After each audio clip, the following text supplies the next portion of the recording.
Reading corner of the day, doing it up Stonesy's way, bop. Today we are learning about the Brussels Griffon. It's my two favorite things, my favorite show, and my favorite vegetable. I do need to start eating more griffins. Nah, I'm kidding. Brussels sprouts, Peter Griffin. Anyways. Ew. I don't like small dogs. This dog looks small.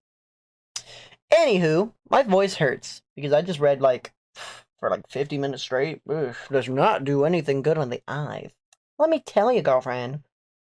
About the history of the Brussels Griffon. A product of Belgium, the Brussels Griffon forebears were probably the Affenpinscher and Belgian street dog. The Griffon de Coeur, stable Griffon. The breed gained favor as a guard of cabs in Brussels. Brussels is a place? Strange.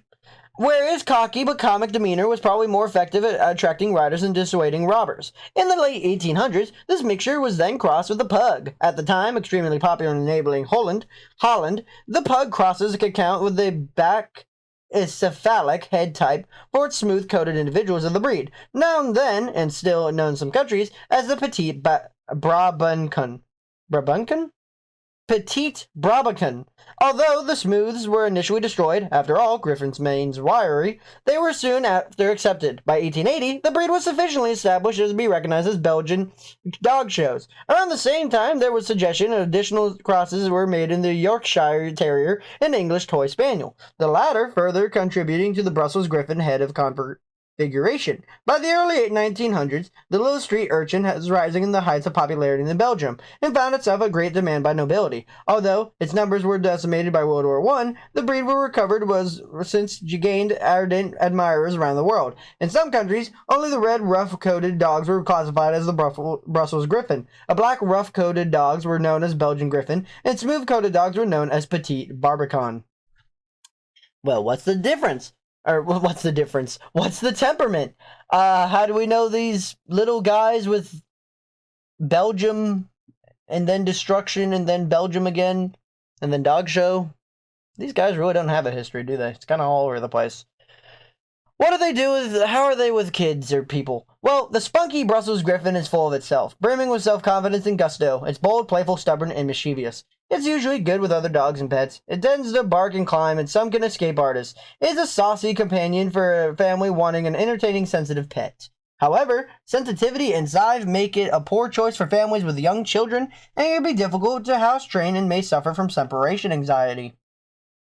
Well, what's the upkeep? How do we keep this anxious dog in check? Well, the Brussels Griffon is an active breed, always in the lookout for action. It needs daily mental and physical stimulation, but its small size makes it such stimulation possible with a robust indoor game. It also needs a short walk on a leash. This breed cannot live outside. Although it appreciates the opportunity to spend time in the yard, the rough coat needs combing 2 or 3 times weekly, plus shaping by stripping every 3 months. Grooming for the smooth coat is minimal, consisting only of the occasional brushing of removed dead hair.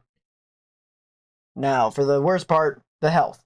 Major concerns and minor concerns are both nothing, though, so it's not that bad. They're occasionally seen with weak bladders, patellar luxation, distichiasis, and cataracts, PRA, and Ph.D.